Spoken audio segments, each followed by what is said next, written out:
Hello everyone, welcome back to my mini blog. তোমাদের সাথে আবারও একটা দুর্গাপুজোর ভিডিও শেয়ার করতে চলে আসলাম। এটা ছিল লাস্ট ডে দুর্গাপুজোর ঠাকুর দেখার ভিডিও। আমরা গিয়েছিলাম বিজয় দশমী অর্থাৎ লাস্ট ডেতে বাতকুল্লাতে ঠাকুর দেখার জন্য। তো বাতকুল্লায় ঠাকুর দেখার প্ল্যানটা কিন্তু হয়েছিল নবমীতে, যেহেতু নবমীর দিন সকাল থেকে প্রচুর পরিমাণে বৃষ্টি হয়েছিল, তাই কিন্তু আমাদের প্ল্যানিংটা একটুখানি চেঞ্জ করা হয়েছিল এবং সেটা ফিক্সড করা হয়েছিল বিজয়া দশমীতে। তো তোমাদের সাথে কথা বলতে বলতে তো প্রথমে আমরা একটা প্যান্ডেল ভিজিটই করে নিলাম, আর প্যান্ডেলটার থিমটা কিন্তু আমার ভীষণই ভালো লেগেছে, আর সাথে কিন্তু প্রতিমাটাও ভালো লেগেছে। আর তারপরে কিন্তু আমরা চলে এসেছি আরও একটা প্যান্ডেলে। তো এখানে কিন্তু প্রতিটা ক্লাবের আমি নাম ঠিক বলতে পারবো না, সো তোমরা যে যে ভিজিট করেছো অবশ্যই কিন্তু জানিও। আর সেদিন যেহেতু এত পরিমাণে কাদা ছিল না, আমি ভাগ্যিস আমার নতুন জুতোটা পরে যায়নি, না হলে আমার অবস্থা পুরো বেহাল হয়ে যেত।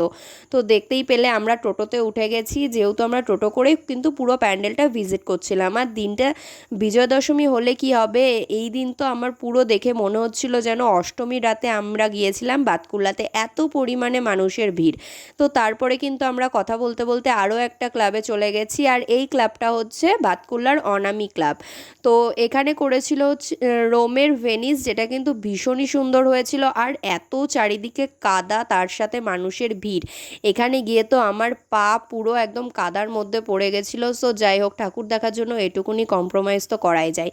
তো দেখো, এখানকারের প্রতিমাটা দেখে নিয়ে কিন্তু আমরা আবারও চলে গেলাম আরও একটা ক্লাবের প্যান্ডেলে। তো এখানে গিয়ে আমি দেখতে পারলাম এটা হচ্ছে ইউনাইটেড ক্লাব, যেটা কিন্তু ভীষণই সুন্দর হয়েছিল। একটা থাইল্যান্ডের বৌদ্ধ মন্দিরের আদলে তুলে ধরা হয়েছিল। এখানে পুরো থিমটাই করা হয়েছিল বাঁশ দিয়ে, আর ঠাকুরটা তো দারুণ হয়েছিল। আমার সবচাইতে সুন্দর লেগেছে এবছরের ঠাকুর এইখানকারের। তো তারপরে দেখো চলে এসেছি আরও একটা ক্লাবে। তো এখানকার ঠাকুরটাও ভীষণই সুন্দর ছিল। আর তোমরা কারা কারা দুর্গাপুজোয় কোথায় কোথায় ঘুরতে গেছো অবশ্যই কিন্তু কমেন্ট করে জানিও। আর তোমরা আমার চ্যানেলটাকে সাবস্ক্রাইব করে এভাবেই কিন্তু পাশে থেকো। তারপরে কিন্তু আমরা বাড়ি ফেরার জন্য রওনা দিয়ে দিয়েছি। আর বাড়ি ফেরার পথে যেহেতু রঙ্গমঞ্চ আমাদের ফুলিয়ার ফেমাস একটা জায়গা, সেখানে দাঁড়িয়ে কিন্তু আমরা কিছু টুকিটাকি খেয়ে নিলাম, কারণ মেলায় গিয়েছি আর না খাওয়া দাওয়া করলে হয়।